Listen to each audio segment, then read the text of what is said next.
പിന്നെ ലിസ് നമ്മുടെ പാരഗൺ ബിരിയാണി റെഡിയാണ്.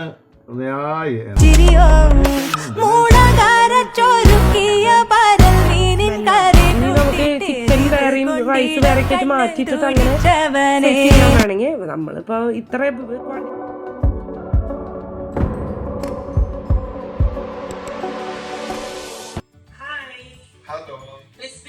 എല്ലാവർക്കും സ്വാഗതം. അപ്പൊ ഇന്ന് നമ്മൾ പ്രിപ്പയർ ചെയ്യാൻ പോകുന്നത് ഒരു വെറൈറ്റി ആയിട്ടുള്ള ഒരു ബിരിയാണിയാണ്. വെറൈറ്റി എന്ന് പറഞ്ഞു കഴിഞ്ഞാൽ നമ്മൾ സാധാരണ എല്ലാ ടൈപ്പ് ബിരിയാണികളും ഉണ്ടാക്കിയിട്ടുണ്ട്. നമ്മുടെ സീസൺ ചാനലിൽ നോക്കി കഴിഞ്ഞാൽ കുക്കർ ബിരിയാണി, ഈസി ബിരിയാണി, പിന്നെ egg biryani, mutton biryani, fish biryani, അങ്ങനെ ബിരിയാണി ഉണ്ടാക്കിയിട്ട്, പിന്നെ നമ്മുടെ തലശ്ശേരി ദം ബിരിയാണി ഉണ്ടാക്കിയിട്ട്, അങ്ങനെ പല ടൈപ്പ് വെറൈറ്റി ബിരിയാണീസ് നമ്മൾ ഉണ്ടാക്കിയിട്ടുണ്ട്. പക്ഷെ ഇത് നമ്മളിപ്പോ ഒരു ഫേമസ് റെസ്റ്റോറന്റിന്റെ അവരുടെ അവിടെ പോയി നമ്മൾ സ്ഥിരം കഴിക്കാറുണ്ട്. ആ ഫ്ലേവർ, ആ ഒരു ഫുഡ് നമ്മൾ മനസ്സിൽ ഗണിച്ച് നമ്മൾ ഉണ്ടാക്കാണ്. നമ്മൾ ഉണ്ടാക്കി നോക്കിയപ്പോ ഒരു ഇതൊക്കെ അങ്ങനെയാണ്. അപ്പൊ നിങ്ങളും ഒന്ന് ട്രൈ ഔട്ട് ചെയ്യും. പിന്നെ ഈസിയാണ് ഇത് ഉണ്ടാക്കാൻ. നമ്മള് സാധാരണ മറ്റ് ബിരിയാണികളുടെ പോലെ വഴച്ചതും കാര്യങ്ങളും അങ്ങനെ ഇതില്ല. വളരെ എളുപ്പത്തില് നിങ്ങൾക്ക് പ്രിപ്പയർ ചെയ്യാനും പറ്റും. എന്നാൽ നല്ല ടേസ്റ്റുമാണ്. ആ ഒരു ടേസ്റ്റ് കിട്ടുന്നുണ്ട് നമ്മുടെ പാരഗൺ സ്റ്റൈൽ ബിരിയാണി. ചെറിയ ഒന്ന് രണ്ട് കാര്യങ്ങൾ ശ്രദ്ധിച്ചാൽ മതി. സാധാരണ ബിരിയാണി വിട്ടിട്ട് ഒന്ന് രണ്ട് കാര്യങ്ങൾ നമ്മൾ അതിൽ ആഡ് ചെയ്യുന്നുണ്ട്, ടിപ്സ് ഉണ്ട്. അത് അപ്പൊ അതില് വീഡിയോയിൽ നിങ്ങൾക്ക് കാണാൻ പറ്റും. അപ്പൊ നിങ്ങൾ ആ വീഡിയോ വാച്ച് ചെയ്യുക. അത് കൂടാതെ സബ്സ്ക്രൈബ് ചെയ്യാത്തവര് സബ്സ്ക്രൈബ് ചെയ്യാം. ലൈക്ക് ബട്ടൺ എന്തായാലും ഒന്ന് ഞെക്കി പൊട്ടിച്ചോളൂ. എന്നിട്ട് ട്രൈ ഔട്ട് ചെയ്തിട്ട് കമന്റ് നിങ്ങളെ സ്വന്തമായിട്ടുള്ള അഭിപ്രായം പറയുക. ഓക്കെ, അപ്പൊ വീഡിയോ പോവാം. അപ്പൊ 1 കിലോ ചിക്കനാണ് കേട്ടോ നമ്മൾ ബിരിയാണി ഉണ്ടാക്കാൻ എടുത്തിരിക്കണേ. അപ്പൊ അത് നമ്മളൊരു പാത്രത്തേക്ക് ഇട്ട് കൊടുക്കുകയാണ്.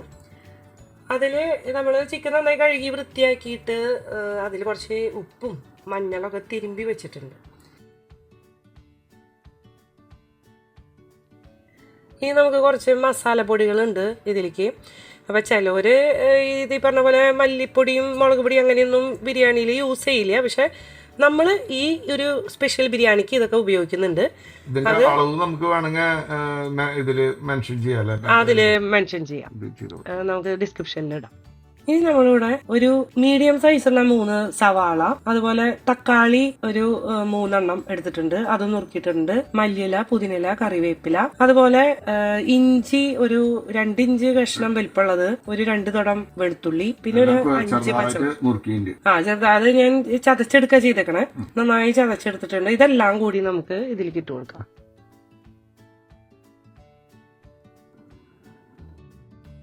അപ്പോ ഇതിലേക്ക് ആവശ്യമുള്ള ഉപ്പ് നമുക്ക് ഇടാല്ലേ? അപ്പൊ അതിലേക്ക് ഉപ്പിടാം. 1 ടീസ്പൂൺ ഉപ്പ് ഇട്ട് കൊടുത്താൽ മതി. നേരത്തെ ഇത്തിരി ഉപ്പ് നമ്മള് ചിക്കനിൽ ചേർത്ത കാരണം കുറച്ച് ഉപ്പ് മാത്രം ഇടും. അപ്പൊ ഇതിലേക്ക് ആവശ്യമുള്ള വെളിച്ചെണ്ണയല്ല, സൺഫ്ലവർ ഓയിലാണ് നമ്മുടെ എടുത്തിരിക്കുന്നത്. അത് കുറച്ച് സൺഫ്ലവർ ഓയിൽ ഇതിൽ ഒഴിച്ചു കൊടുക്കാം. നെയ്യ് ഇപ്പൊ ഇടില്ലേ? നെയ്യും നമ്മളൊരു ടീസ്പൂൺ നെയ്യ് ഇതിൽ ചേർത്തിട്ട് നന്നായിട്ടൊന്ന് തിരുമ്പണം നമുക്ക്. ഇനി ഈ മുകളിലുള്ള അത് ഒന്ന് നന്നായിട്ടൊന്ന് തിരുമ്പണം കേട്ടോ. ആ തിരുമ്പി പിന്നെ ചിക്കനായിട്ട് തിരുമ്പി ഒന്ന് പിടിപ്പിക്കാം.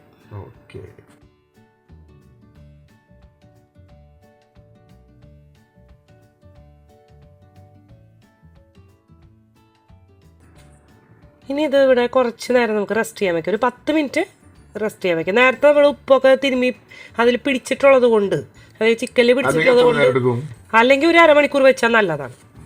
ഇപ്പം നമുക്കിപ്പോൾ ഒരു 10 മിനിറ്റ് അടച്ചു വയ്ക്കാം. അടുത്തതായിട്ട് നമുക്ക് റൈസിൻ്റെ പ്രിപ്പറേഷനാണ്. അപ്പോൾ ഇതുപോലെ നമ്മളൊരു പാത്രം അടുപ്പത്ത് വെച്ചിട്ടുണ്ട്. അതിലേക്ക് നമ്മൾ സൺഫ്ലവർ ഓയിലും ഒരു 2 ടീസ്പൂണോളം, 1.5 ടീസ്പൂണാണ് ഇപ്പോൾ നമ്മൾ ഇട്ടത്. 2 ടീസ്പൂണോളം നെയ്യിട്ടാലും ബിരിയാണിക്ക് നല്ല ടേസ്റ്റ് ഉണ്ടാവും, റൈസിന് നല്ല ടേസ്റ്റാണ്.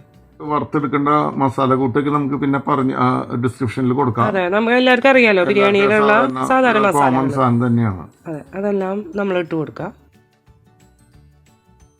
ഇതൊക്കെ ഒന്ന് ഇട്ടിട്ട് ഒന്ന് ലൈറ്റായിട്ടൊന്ന് ചൂടാക്കി എടുക്കാം. അപ്പോൾ നമ്മൾ ഇതിൽ സ്പെഷ്യൽ ഇൻഗ്രീഡിയന്റ് വേപ്പിന്റെ ഇല. ബിരിയാണിക്ക് ആരും അധികം ചെയ്യാൻ കണ്ടിട്ടില്ല. ഇത് നല്ലൊരു സ്മെല്ലാണ് അതിലേക്ക്. ഈ ഒരു സ്പെഷ്യൽ ആയതുകൊണ്ട് നമ്മൾ വേപ്പില ചേർക്കാം. സവാളയും പിന്നെ അതുപോലെ ക്യാരറ്റ് ഒക്കെ നമുക്ക് ചേർക്കാനുണ്ട്. സവാള ഒരു ചെറിയ സവാള കൊത്തിയരിഞ്ഞത്,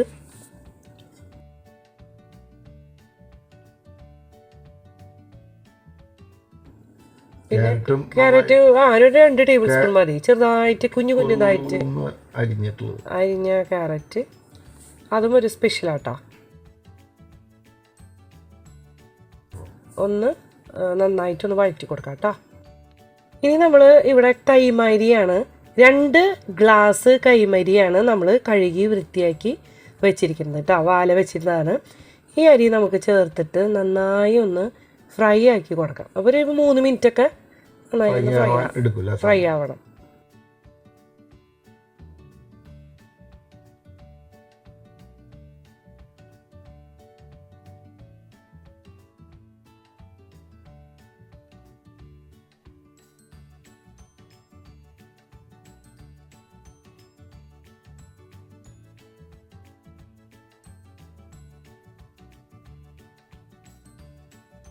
ഇപ്പൊ ഏകദേശം അരി ഒന്ന് ഫ്രൈ ആയി വന്നിട്ടുണ്ട്. 3-4 മിനിറ്റ് നമ്മളിങ്ങനെ ഫ്രൈ ആക്കി. നമ്മൾ 1 ഗ്ലാസ് അരിക്ക് 1.5 ഗ്ലാസ് വെള്ളം, കൈമേരി ആയതുകൊണ്ട് 1.5 ഗ്ലാസ്സിൽ. അപ്പൊ 3 ഗ്ലാസ് വെള്ളം ഞാൻ നന്നായിട്ട് ചൂടാക്കിയിട്ടുണ്ട്. അപ്പൊ ആ വെള്ളം നമുക്ക് ഒഴിച്ചു കൊടുക്കാം. ചൂടുവെള്ളം തന്നെ ഒഴിക്കണം, പ്രത്യേകം ഒരുവിധം അതായത് തിളച്ച് കാഞ്ഞ വെള്ളം ഒഴിച്ചു. ഇനി നമ്മള് ഇതില് സ്പെഷ്യൽ ഇൻഗ്രീഡിയന്റ് അത് ഇതാണ് റോസ് വാട്ടർ ഒരു ടീസ്പൂണോളം ഒഴിച്ചു കൊടുത്തൊരു സ്പെഷ്യൽ സ്മെല്ലാണ്. അപ്പൊ അത് നമ്മൾ സാധാരണ നമ്മുടെ ബിരിയാണിക്ക് നമ്മൾ അങ്ങനെ ചെയ്യാറില്ലാത്ത സാധനങ്ങളാണ്. അതൊരു ടേസ്റ്റ് ആണ് ഇതൊക്കെ കഴിക്കുമ്പോ. അപ്പൊ ഒരു ടീസ്പൂൺ റോസ് വാട്ടർ, പിന്നെ ഒരു അരമുറി ചെറുനാരങ്ങ പിഴിഞ്ഞൊഴിക്കുക. അപ്പൊ ഇത് അരിക്ക് നല്ല ഉലർന്ന് നിൽക്കാൻ വേണ്ടിയിട്ട് നമ്മൾ ചെറുനാരങ്ങ, അത് പിന്നെ നമ്മൾ മറ്റേ ബിരിയാണിക്കും ഇതാണ്. ഇനി നമുക്കൊരു ടീസ്പൂണോളം, ഒരു ടീസ്പൂൺ അല്ല, അതിൽ പാകത്തിനുള്ള സോൾട്ട്. ആ സോൾട്ട് ആഡ് ചെയ്യുമ്പോൾ പ്രത്യേകം ശ്രദ്ധിക്കേണ്ടത് ആ വെള്ളത്തില് ഉപ്പ് മുന്നിൽ നിൽക്കണം. അപ്പൊ കറക്റ്റ് അരി ഇത് ആയി വരുമ്പോഴേ ആ അരിയില് ഇത് കറക്റ്റ് ആയിരിക്കും.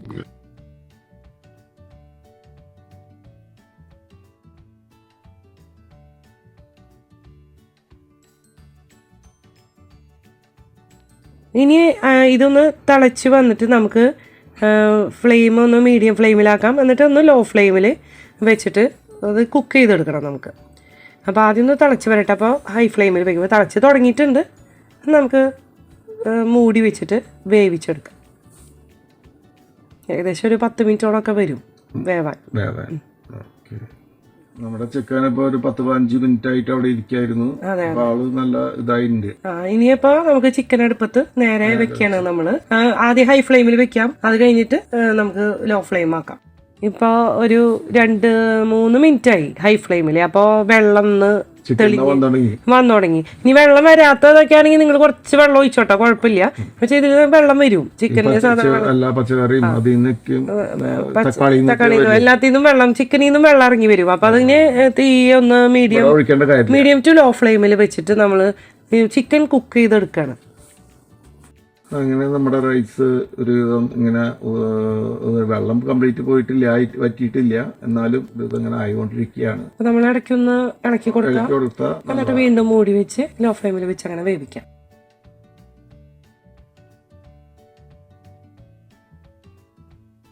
അങ്ങനെ നമ്മുടെ ചിക്കൻ ഒന്നുകൂടി പാകമായി തുടങ്ങിയിട്ട് ഒന്നുകൂടി നമുക്ക് മിക്സ് ചെയ്തിട്ട് ഒന്നുകൂടി ഇളക്കി ഇട്ട് കൊടുക്കാം അല്ലെ.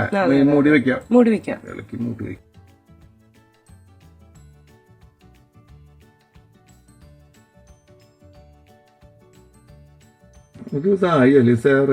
റൈസ് ഒരുവിധമായി, അതായത് വെള്ളമൊക്കെ വെച്ച് പാകം ഒരുവിധം വേവ് കറക്റ്റ് ആണ്. നമ്മൾ ആ അരിയുടെ വെള്ളം ഇത് കറക്റ്റ് ആണ്. അപ്പൊ ഇനി അത് നമ്മൾ ഇനി അടച്ചു വെച്ച് കഴിഞ്ഞാൽ ഇത് അടച്ചു വെച്ച് കഴിഞ്ഞാൽ ബാക്കിയുള്ള ചൂടിലിരുന്നായോ. ചിക്കൻ ആയിണ്ടാവും. ചിക്കൻ ഏകദേശം ഒരുവിധം ആയിട്ടുണ്ടാവും. തുറക്കാം.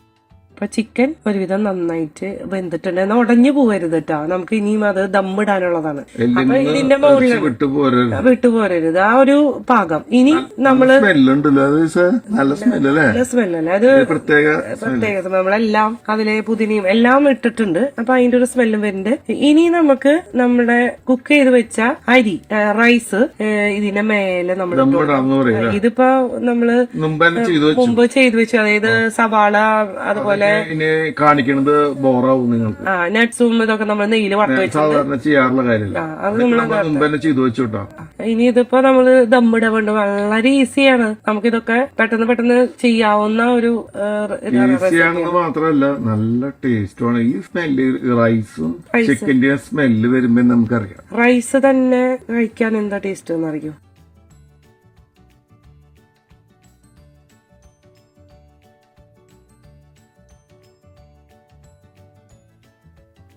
അപ്പൊ അരി ഇട്ട് കഴിഞ്ഞു. ഇനി ഇതിന്റെ മുകളില് ടോപ്പിംഗ് നമുക്ക് സബോള ആദ്യം ഇടാം. സബോളയും ഇതെല്ലാം കൂടി വറുത്ത് വെച്ച് എല്ലാം മിക്സ് ചെയ്തിടാം. നട്ട്സ്, കിസ്മിസ് ഫ്രൈ ആക്കിയതെല്ലാം ഇടാം. അതുപോലെ നമ്മുടെ പുതിനയും മല്ലിയും അതും കൂടി ഉണ്ട്. എന്നിട്ട് നമുക്കൊരു 10 മിനിറ്റോളം നമുക്ക് തീ കുറച്ച് വെച്ച് ദമ്മിടാം, മൂടി വെച്ച്. നമുക്ക് ഇനി വേണമെങ്കിൽ ഇപ്പൊ തീരെ അല്ല ഇങ്ങനെ ഹോളുകളൊക്കെ ഉണ്ടെങ്കിൽ ഒന്ന് അടച്ചൊക്കെ വെക്കാൻ വേണമെങ്കിൽ കുഴപ്പമില്ല. നമുക്ക് ഇങ്ങനെയാലും ആവി പോവാണ്ടിരുന്നാൽ മതി അറിയാം പുറത്തേക്ക്. അപ്പൊ ഇത് മതി, നമ്മുടെ പാത്രം നോക്കിയാണ്, കുഴപ്പമില്ല. അങ്ങനെ ലിസ നമ്മുടെ പാരഗൺ ബിരിയാണി റെഡിയാണ്. എന്താ 10-12 മിനിറ്റ് ആയിരുന്നുണ്ടല്ലേ ലിസ? 10-12 മിനിറ്റ് ആയി. നല്ല ഉഗ്രാൻ സ്മെല്ലാണ്. ഇനി നമുക്ക് ചിക്കൻ വേറെയും റൈസ് വേറെയൊക്കെ ആയിട്ട് മാറ്റിയിട്ടിട്ട് അങ്ങനെ സെറ്റ് ചെയ്യാൻ വേണമെങ്കിൽ നമ്മളിപ്പോ ഇത്ര ക്വാണ്ടിറ്റിയിലൊക്കെ ഇങ്ങനെ എടുത്താലും മതി. അടിയിൽ നിന്ന് ചിക്കൻ എടുത്ത് ഇത് നമ്മളവിടെ കഴിച്ച പോലെ തന്നെ അതിന്റെ കാണാനും ആ മണക്ക് ഏകദേശം അങ്ങനെ തന്നെയാട്ടോ. അതെ.